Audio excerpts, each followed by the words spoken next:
بہت بہت شکریہ، بہت بہت شکریہ۔ جیتے رہو نوجوانوں، جس میں لڑکے اور لڑکیاں دونوں شامل ہیں۔ مجھے یقین نہیں تھا کہ اس کانفرنس میں اتنے نوجوان آئیں گے۔ بہت سے ہزاروں کی تعداد میں باہر بھی کھڑے ہوئے ہیں، میں ان کا بھی شکریہ ادا کرتا ہوں۔ لوگ کہتے تھے کہ پاکستانی ادب سے اور ثقافت سے نوجوانوں کا کوئی تعلق نہیں رہا ہے، وہ یہاں آ کے دیکھیں کہ کتنا تعلق ہے۔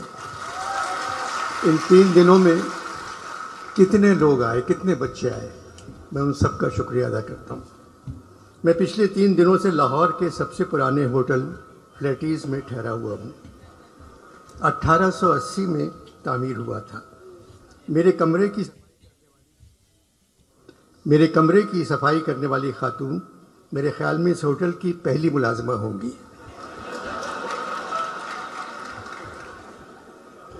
آج صبح میں نے ان سے کہا، آپ زحمت نہ کریں، آپ کہاں رہتی ہیں، میں آ کر آپ کے کمرے کو صاف کروں گا۔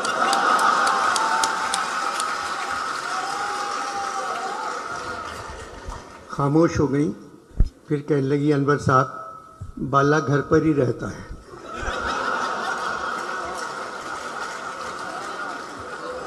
شاید میرا خلوص وہ نہیں سمجھی۔ میں نے پوچھا کہاں کی ہو، تو کہنے لگی گجرات۔ میں نے کہا مسلم لیگ قاف کی طرف ہو؟ بولی مسلم لیگوں نے قاعدے کی ایسی تیسی کر دی ہے، صرف کاف گاف بچ گئے ہیں۔ مجھے نہیں معلوم میں کس کی طرف ہوں۔ پڑھی لکھی ہو؟ میاں جی پڑھی لکھی ہوتی تو بے روزگار ہوتی۔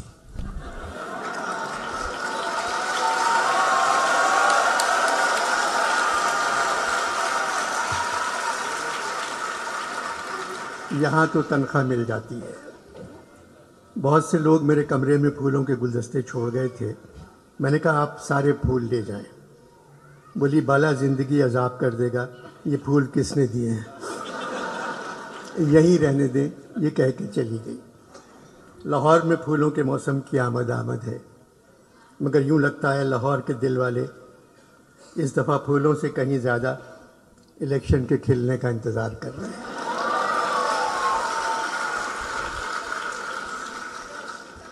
الیکشن ہوں گے یا نہیں، یہ بات نہ الیکشن کمیشن جانتا ہے، نہ سرکار،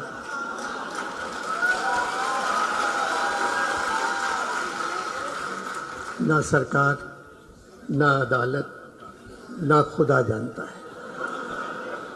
صرف فوج جانتی ہے،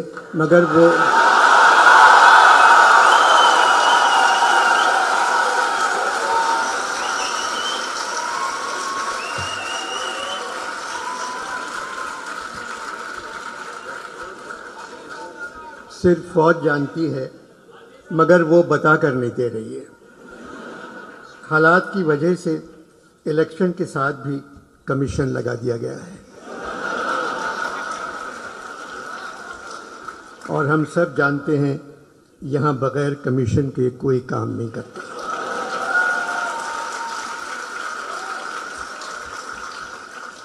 Pakistan literature festival, Karachi art council کے صدر محمد احمد شاہ رنگیلے نہیں ہیں، بہت اچھے انسان ہیں، مزدوروں سے زیادہ کام کرتے ہیں، ہر صوبے کے ادب کو زندہ رکھنا چاہتے ہیں، جو کام کرنا چاہتے ہیں کر گزرتے ہیں۔ شاہ صاحب کے ہاتھ سے مائکروفون چھیننا اتنا ہی مشکل ہے جیسے چھوٹے بچے کے ہاتھ سے جھنجھنا۔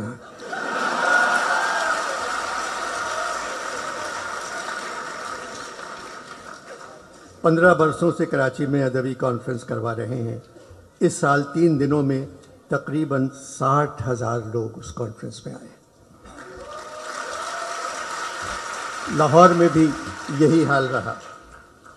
ان 3 دنوں میں نے پنجاب کے نوجوانوں کو دیکھا، آنکھوں میں چمک، پیشانی پر روشنی، چہرے درخشاں، ہاتھوں میں سیل فون، مگر پیشانی پر روشنی سیل فون کی نہیں تھی۔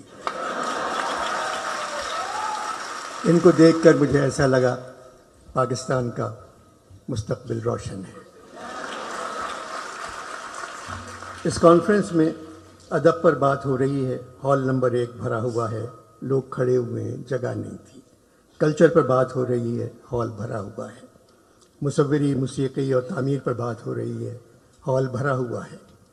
حالات حاضرہ پر بات ہو رہی ہے، ہال خالی ہے۔ 15-20 لوگ بیٹھے ہوئے تھے جن کے رشتہ دار موجودہ حکومت میں ہیں۔ 4-5 لوگ ایسے تھے جن کا تعلق فوج سے ہے۔ جمہوریت میں جو بھی حکومت ہو، ہمیں اس کی عزت کرنا چاہیے، ہمیں ان کی حفاظت کرنا چاہیے، کیونکہ وہ ہماری حفاظت نہیں کرتے۔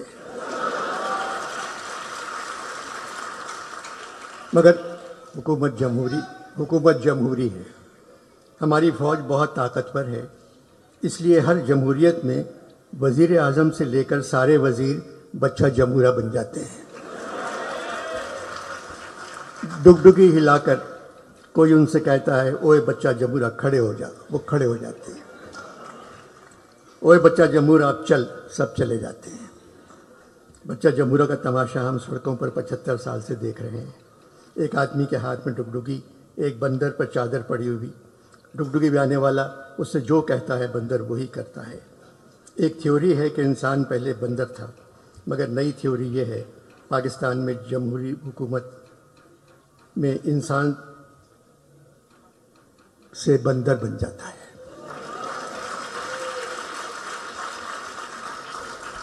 قصور سویلین کا ہے، وہ کچھ اچھا کام کر کے ہی نہیں دیتے۔ ہر حکومت میں جتنا اپنا خیال رکھا، اس کا آدھا خیال بھی عوام کا رکھتی تو ملک میں ماشاءاللہ کبھی نہیں آتا۔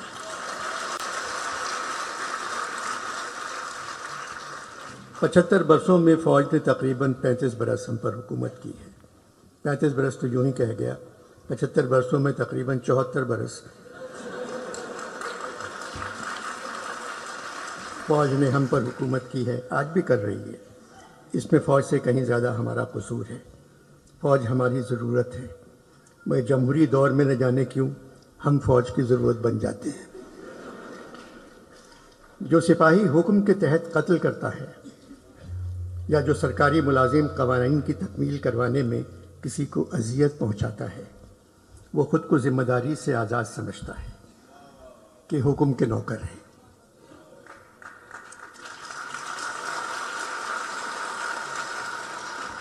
وہ کہتا ہے قانون ہم نے تو نہیں بنایا، وہ یہ بھول جاتا ہے کہ ہر عمل ایک عمل کرنے والے کی طرف لوٹتا ہے اور ان کا عمل بھی انہی کی طرف لوٹے گا۔ 75 برسوں سے جو یہاں غریب ہیں وہ آج بھی غریب ہیں۔ دادا غریب، باپ غریب، بیٹا غریب، پوتا غریب، نہ پیسہ، نہ تعلیم، نہ گھر، نہ کوئی مستقبل۔ ان کا کوئی حق نہیں، صرف ایک حق ہے، اگر غلطی سے کہیں الیکشن ہو جائے تو ان پہ ووٹ ڈالنا فرض ہے۔ 75 برسوں سے یہاں جو تخت پر بیٹھے ہوئے ہیں، دادا تخت پر، باپ تخت پر، بیٹا تخت پر، بیٹی تخت پر، پھر پوتا تخت پر، ایسا نہیں ہونا چاہیے۔ بہترین لوگ یقین سے محروم ہیں، جبکہ بدترین لوگ پرجوش وارفتگی سے بھرپور ہیں۔ احمد شاہ صاحب نے مجھے یہاں سنجیدہ گفتگو کرنے کے لیے نہیں بلایا تھا، مگر دل نہ ہنسنے کو چاہ رہا ہے نہ ہنسانے کو۔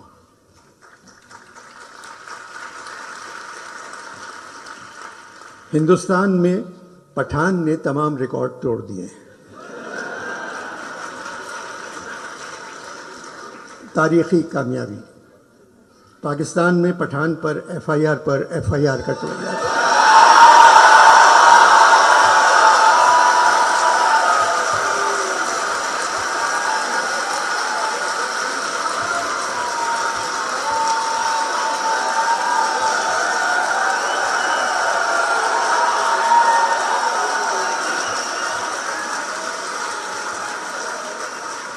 پاکستان میں پٹھان پر ایف آئی آر کٹوائی جا رہی ہے اور موجودہ حالات میں پاکستانی پٹھان کی کامیابی نظر نہیں آتی، مگر سنا ہے آنے والے الیکشن میں پاکستانی پٹھان کی ایڈوانس بکنگ ہندوستانی پٹھان سے زیادہ ہے۔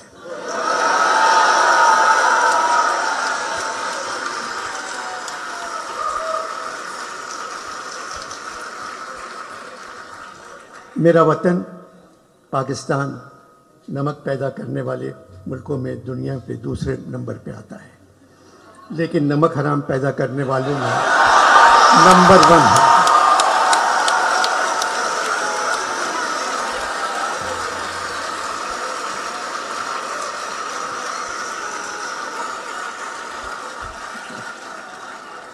لیکن نمک حرام پیدا کرنے والوں میں نمبر 1 ہے۔ سیلاب سے کہیں زیادہ ہم لوگ قرض میں ڈوبے ہوئے ہیں۔ IMF سے بات چیت ختم ہو گئی، ان لوگوں نے کشکول کا منہ 50 گنا بڑھا کر ہمارے ہاتھ میں تھما دیا۔ اب کیا کریں؟ امیر پریشان ہیں کہ ڈالر مہنگا ہو گیا، غریب پریشان ہے روٹی مہنگی ہو گئی۔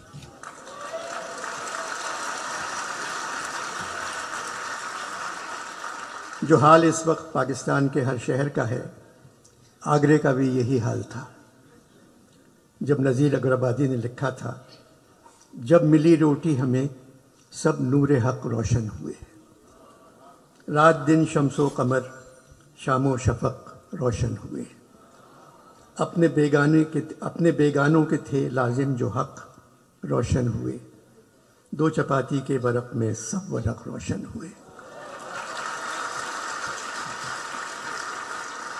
ایک رکابی میں ہمیں 14 طبق روشن ہوئے۔ ایک جگہ اور کہا ہے، پوچھا کسی نے یہ کسی کامل فقیر سے، یہ مہر و ماہ حق نے بنائے ہیں کاہے کے؟ وہ سن کے بولا، بابا خدا تجھ کو خیر دے، ہم تو نہ چاند سمجھے نہ سورج ہیں جانتے، بابا ہمیں تو یہ نظر آتی ہیں روٹیاں۔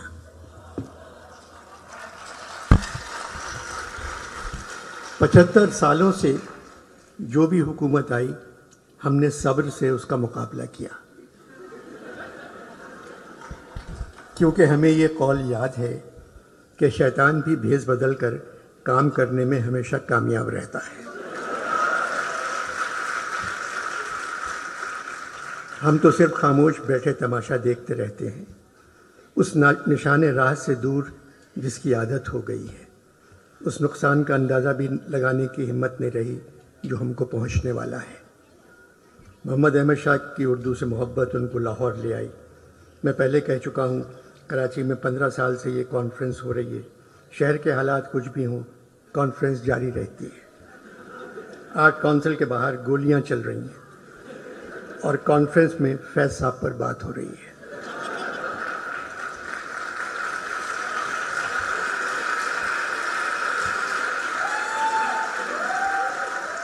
آرٹ کونسل کے باہر گولیاں چل رہی ہیں اور کانفرنس میں فیض صاحب پر بات ہو رہی ہے۔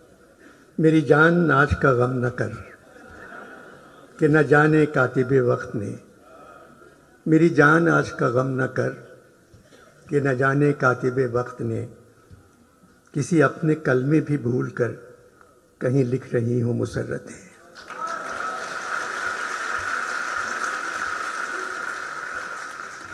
دیر سے آنکھ پہ اترا نہیں اشکوں کا عذاب، اپنے ذمے ہے تیرا قرض نہ جانے کب سے۔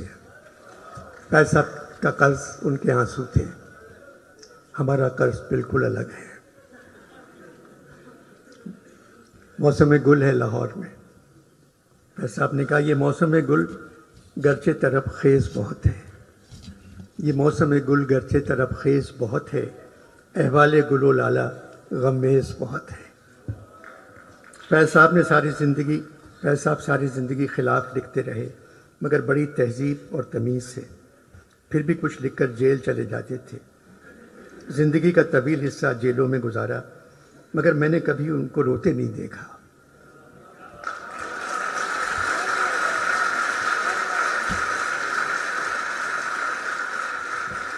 ایک مسکراہٹ چہرے پر بکھری ہوئی ہوتی تھی، کہتے تھے مسکرانے کے علاوہ اور کیا کر سکتے ہیں، نہ ہم بدل سکتے ہیں نہ یہ لوگ بدلنے کے قابل ہیں۔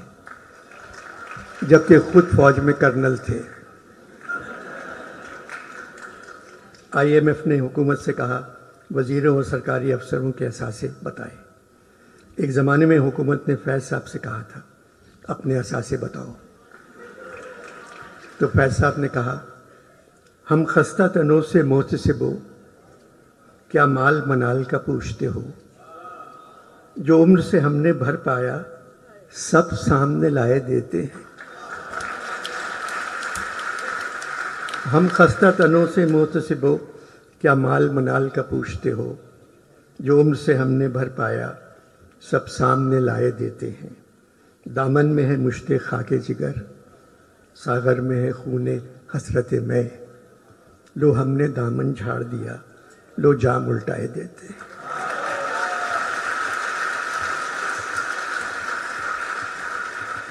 فیض صاحب اسی صدی میں پیدا ہوئے جس صدی میں اقبال پیدا ہوئے تھے۔ اقبال اس صدی کے سب سے بڑے شاعر ہیں، پھر فیض کا نمبر آتا ہے۔ فیض صاحب نے اپنی دوسری کتاب کا نام دست صبا رکھا تھا۔ دست صبا بھی اقبال کے ایک مصرے سے لیا تھا۔ اقبال نے کہا میں صورت گل دست صبا کا نہیں محتاج، کرتا ہے میرا جوش جنوں میری قبا چاک۔ آخر میں جانے سے پہلے دو چھوٹی نظمیں ہیں، ایک زہرا نگاہ کی ہے، ایک فیض صاحب کی ہے۔ دونوں نظمیں آپ پہلے ضرور سن چکے ہوں گے۔ زہرا نگاہ کی نظم ہے، سنا ہے جنگلوں کا بھی کوئی دستور ہوتا ہے،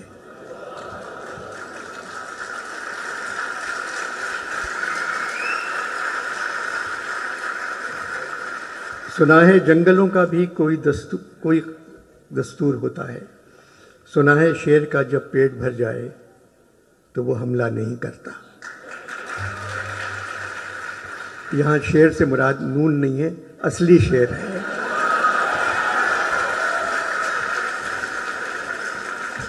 سنا ہے جنگلوں کا بھی کوئی دستور ہوتا ہے، سنا ہے شیر کا جب پیٹ بھر جائے تو وہ حملہ نہیں کرتا، درختوں کی گھنی چھاؤں میں جا کر لیٹ جاتا ہے۔ سنا ہے گھونسلے سے کوئی بچہ گر پڑے تو سارا جنگل جاگ جاتا ہے۔ ہوا کے تیز جھونکے جب درختوں کو ہلاتے ہیں تو مینا اپنے بچے چھوڑ کر کوے کے انڈوں کو پروں سے تھام لیتی ہے۔ سنا ہے جنگلوں کا بھی کوئی دستور ہوتا ہے۔ کسی ندی کے پانی میں بے کے گھونسلے کا گندمی سایہ لرزتا ہے تو ندی کی روپہلی مچھلیاں اس کو پڑوسی مان لیتی ہیں۔ کوئی طوفان آ جائے، کوئی پل ٹوٹ جائے تو کسی لکڑی کے تختے پر گلہری سانپ چیتا اور بکری ساتھ ہوتے ہیں۔ سنا ہے جنگلوں کا بھی کوئی دستور ہوتا ہے۔ خدا بندہ جلیل و معتبر دانا و بینا منصف و اکبر، میری اس سرزمین پر جنگلوں ہی کا کوئی دستور نافذ کر۔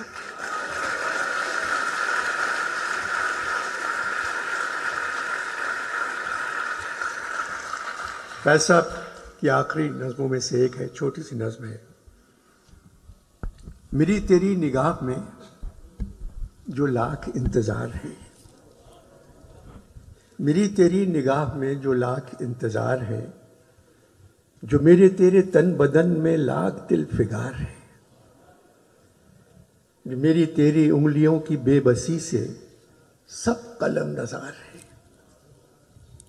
جو میرے تیرے شہر کی ہر ایک گلی میں میرے تیرے نقش پا کے بے نشاں مزار ہے۔ اب اس کے بعد چاہے پرشین پوئٹری ہو، چاہے فرینچ پوئٹری ہو، انگریزی ہو، یہ تشبیہ آپ کو کہیں نہیں ملے گی جو فیض صاحب نے دی ہے۔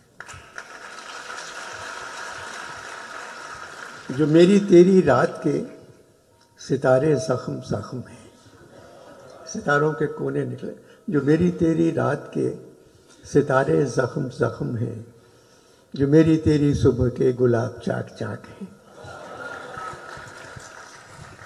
یہ زخم سارے بے دوا، یہ چاک سارے بے رفو، کسی پہ راکھ چاند کی، کسی پہ اوس کا لہو، یہ ہے بھی یا نہیں بتا، یہ ہے کہ محض جال ہے میرے تمہارے عنکبوت وہم کا بنا ہوا.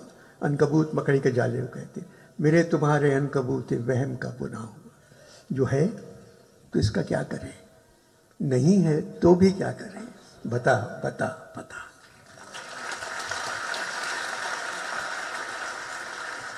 پاکستان کی سرزمین دنیا کی خوبصورت ترین سرزمین ہے. بس ایمانداری کی کمی ہے،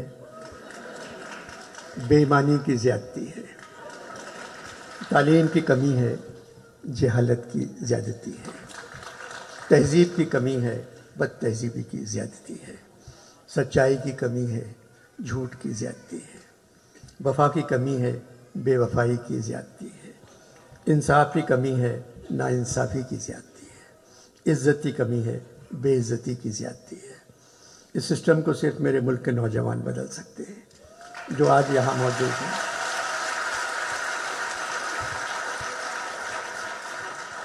امجد اسلام امجد بھی نوجوانوں سے یہی کہتے ہوئے چلے گئے. پاکستان کے نوجوان بزم جہاں کی رونق ہیں. نذیر نے کہا تھا، رہیں وہ لوگ جو بزم جہاں کی رونق ہیں، ہمارا کیا ہے اگر ہم رہے نہ رہے. پاکستان زندہ باد.